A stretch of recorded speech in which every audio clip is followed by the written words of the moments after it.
Hey guys, Bird Yugioh here, coming at you with a Herald of Perfection deck. If there ever was, like a Yu-Gi-Oh God card, I would say this would be it. It's a ritual card, so it's sometimes a little difficult to get out, but in this particular deck, that's literally all you do. And this card, when your opponent activates spell, trap, monster effect, you just send one fairy type monster from your hand to the graveyard, negate the activation, and destroy it. So it just says no to everything. Super fun deck.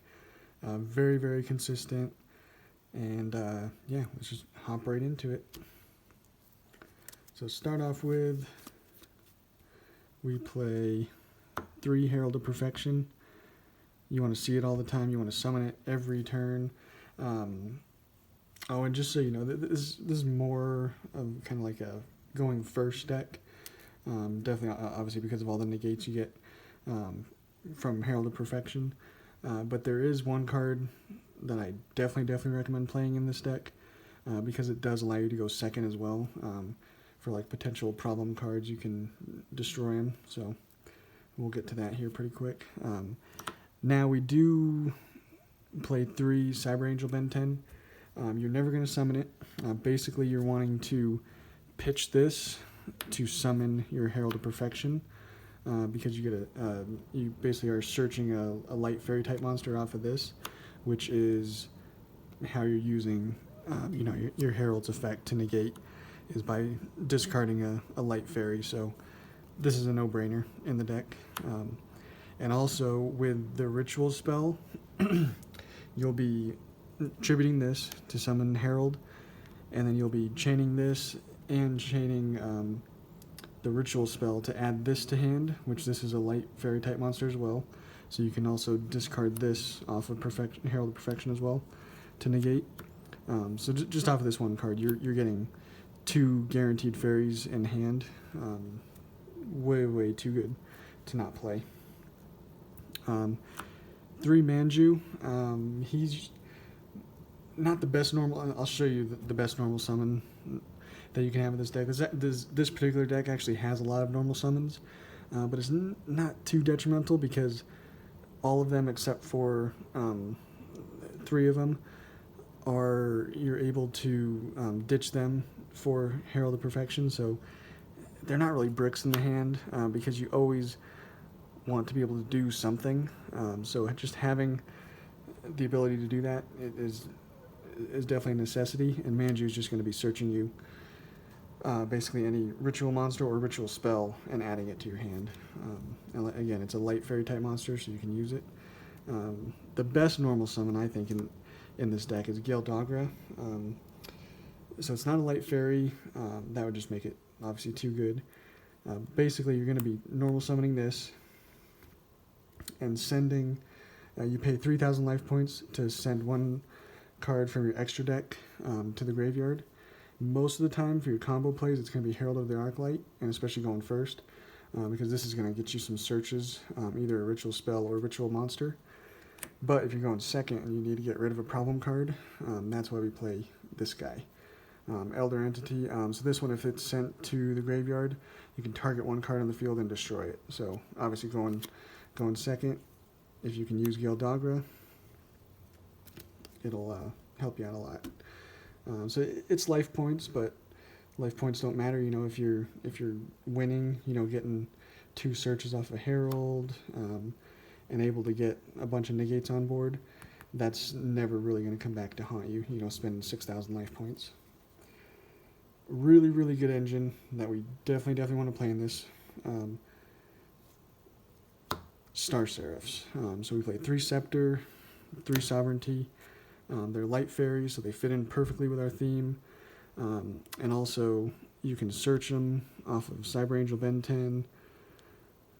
Just really good. Gets you card advantage. Pop some stuff if you Xyz with it.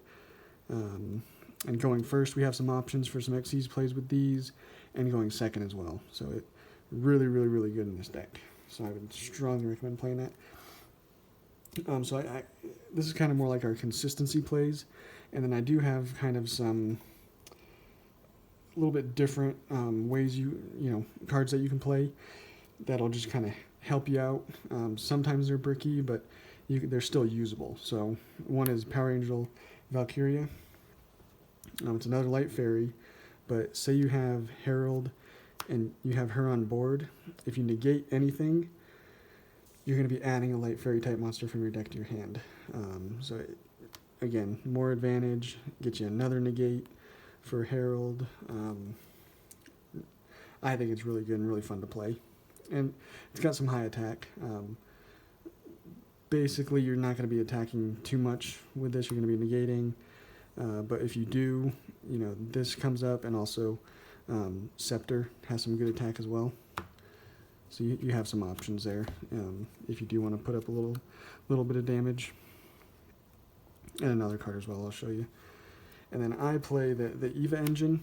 I think it's too good not to play because discarding this, you're going to be banishing 2 other light fairies from your hand, from your field or graveyard, and you're going to add 2 level 2s from your deck to your hand, which are always going to be these. They're light fairies again. If you do happen to draw them, they're still usable, like I said. This one, if it's summoned, you can add 1 Cyber Angel, so you'll be adding Ben 10. This one, if it's summoned, you can add 1 Machine Angel spell or Ritual Sanctuary, which it's going to be the Ritual Sanctuary that you add to your hand. So they're still usable, but basically, like I said, so you're going to be negating something with this by discarding it, and then using its effect to then get basically 2 more negates.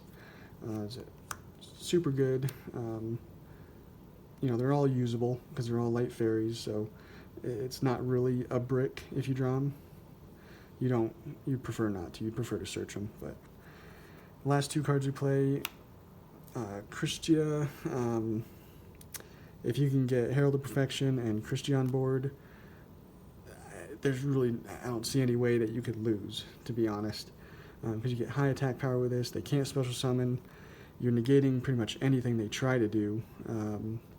So I honestly just don't see a way for someone to win if you get both of those on board. So super, super good, super easy to get on the field as well, because you're playing all light fairies. And then the last card is Honest. Can't tell you how often this comes up. I go back and forth between wanting to play 2 of this and 1. It's so searchable and easy to get to your hand if you need it, that I find 1 is perfect, but it's so good.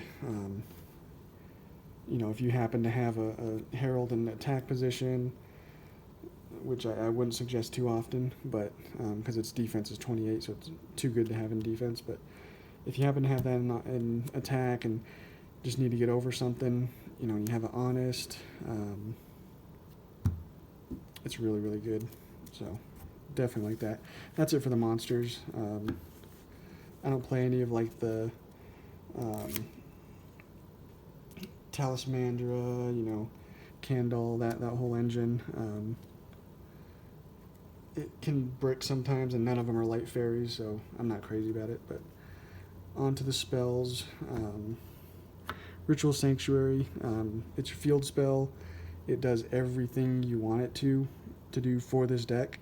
So you can discard a spell card, add 1 light ritual monster or a ritual spell card from your deck to your hand, so it's your searcher. And then also you can shuffle any number of spell cards from your graveyard into the deck, target 1 light fairy monster in your graveyard whose level equals the number of cards you shuffled in. So if you shuffle in 4, you'll special summon, a level 4 from your grave. And then also, so that's obviously going to recycle some of your spell cards, but then also get another monster on board. So it's really good if you can get, someone like a Star Seraph and then get a search off of them and just plus, and so this card is very, very, very good. Almost the heart of the deck, because if you have this, there's just a lot of stuff you can do. It helps you a lot.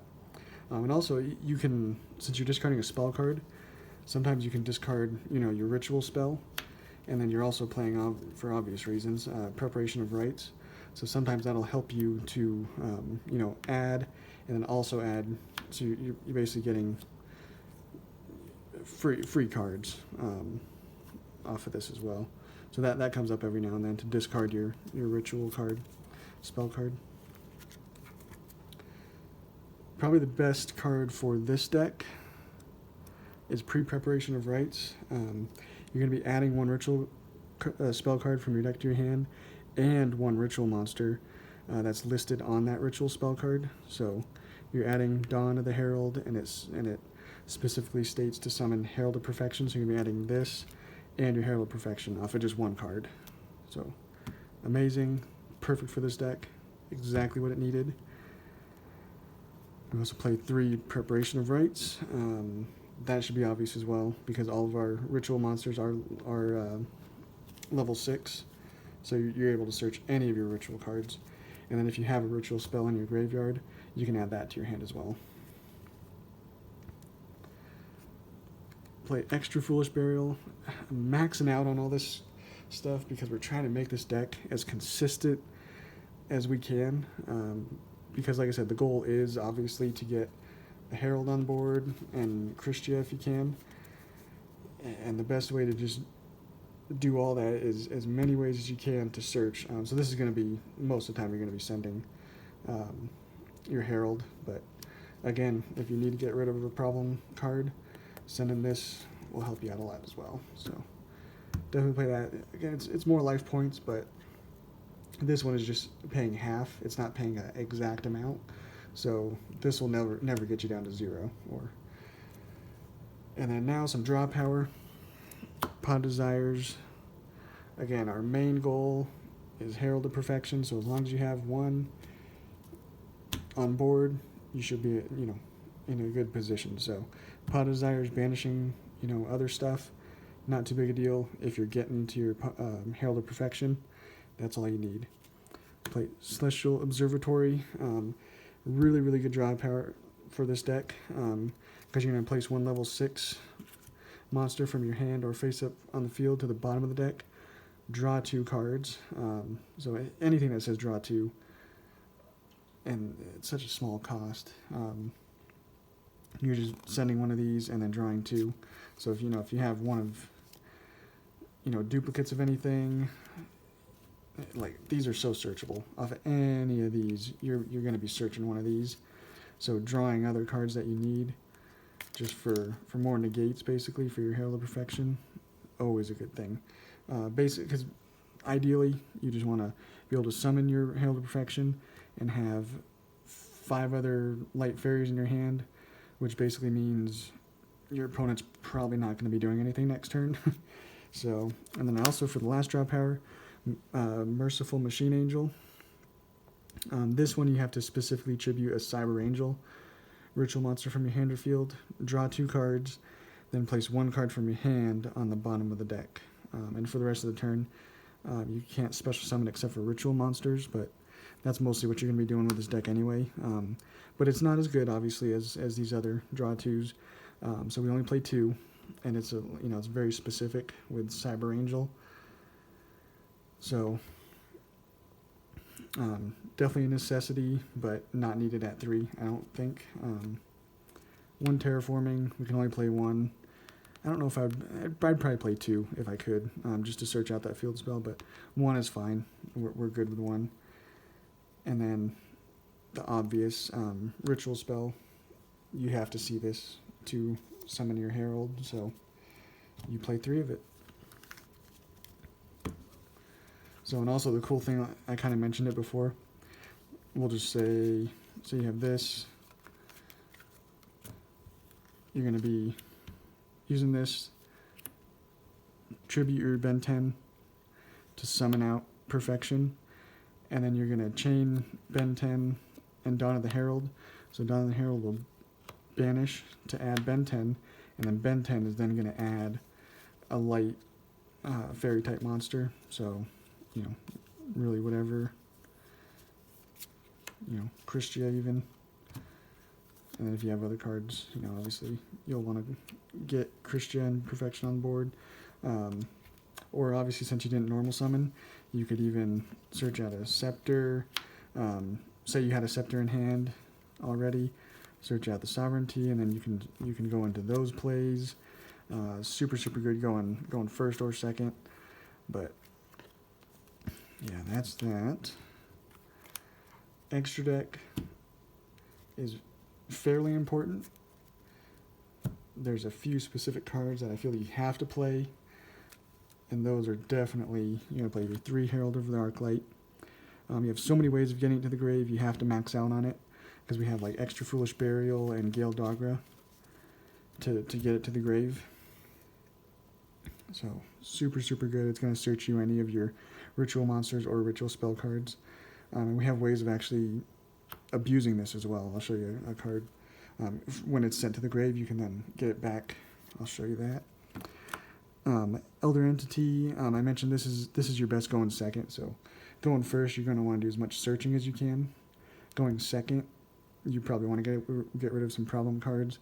This deck is not the greatest going second, so this is about your best way, to deal with problem cards.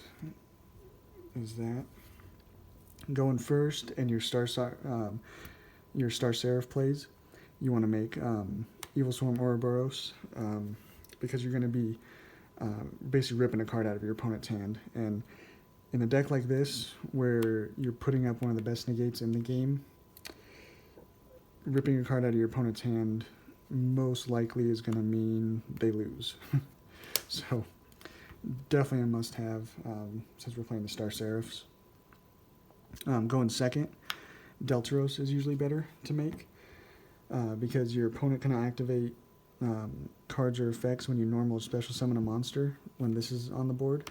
So sometimes you can make this, and then when you try to summon, your Herald, they're not going to be able to negate that. But the main reason you play it is because you can detach 1xyz from this card, target one card on the field, and destroy it. And so when you're doing that with your Star Seraphs,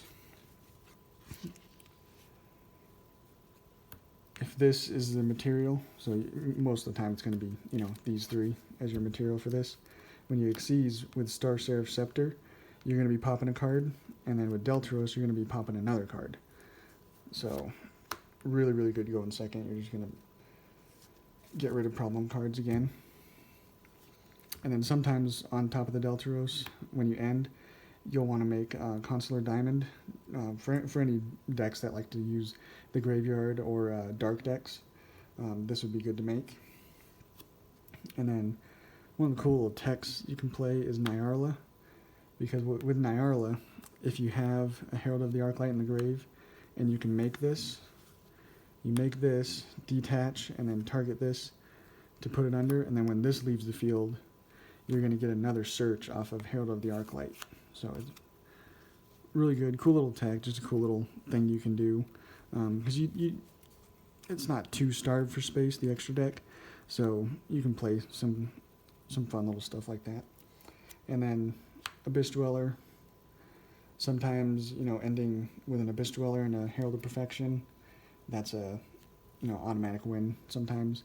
And then just for more draw power, Dugaris, it's becoming one of my favorite ranked 4s in the game, just because it can potentially do so much for you. I think if you can make it, you should be playing this in any rank 4 deck. And then for the links, the main one we're going to be going into is Hippo Shinigami.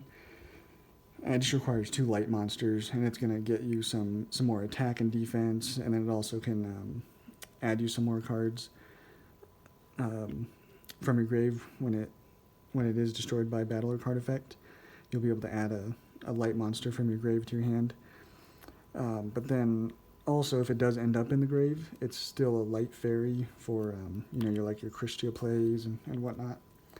And then the last links is there's Phoenix, Cerberus, and Unicorn. If you need to make them, you always wish you have them. So it's just good to have some utility. I think these are probably the best utility as far as links go. Destroy spells, destroy monsters, and then basically shuffle any problem card that you need to get rid of. So that's the deck, guys. Herald of Perfection. It's a really fun deck, like I said. this version that I play is just super, super consistent because you have all this draw power and ways to search, and playing it, playing against it is, very rough. But I was playing against a Blue Eyes player one time, and I had a Herald of Perfection on the board and a Gale Dogra, and obviously in attack position, and I wasn't able to get it off the board, so I was just super worried because, Blue Eyes can get some high attack power on the board, and he was able to get a Blue Eye, just a regular normal Blue Eyes on board.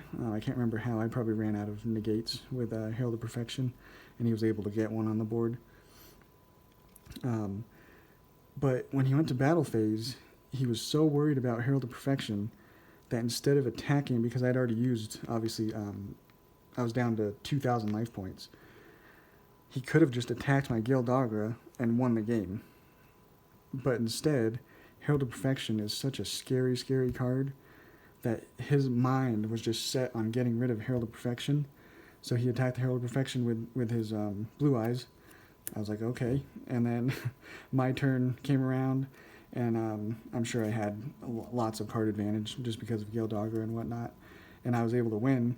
And afterwards, I was like, you could have just won by attacking Gale Dogra. And he just was totally clueless. He was like, oh man, I was only worried about the Herald of Perfection. So that's just, kind of a testament to how, how scary of a card this is. And if you can make it so consistently, which this deck can, it's a really fun, really good ritual deck. So yeah, give it a try. And actually Gale Dogra, I'm surprised, is really not too expensive. So get your hands on that. You can use it in other ritual decks as well. Actually, I'm going to be having a Necros deck coming up, and I'll be using Gale Dogra in it as well because I love it. Like I said, it's a really good going first and second, because the problem with most ritual decks is they only want to go first and they only can go first, but with Gale Dogra, you can go first and second. So yeah, thanks for watching, guys. I hope you like what you're seeing. If you do, go and subscribe. I'll have some more deck profiles coming up. Yeah, catch you guys on the next one.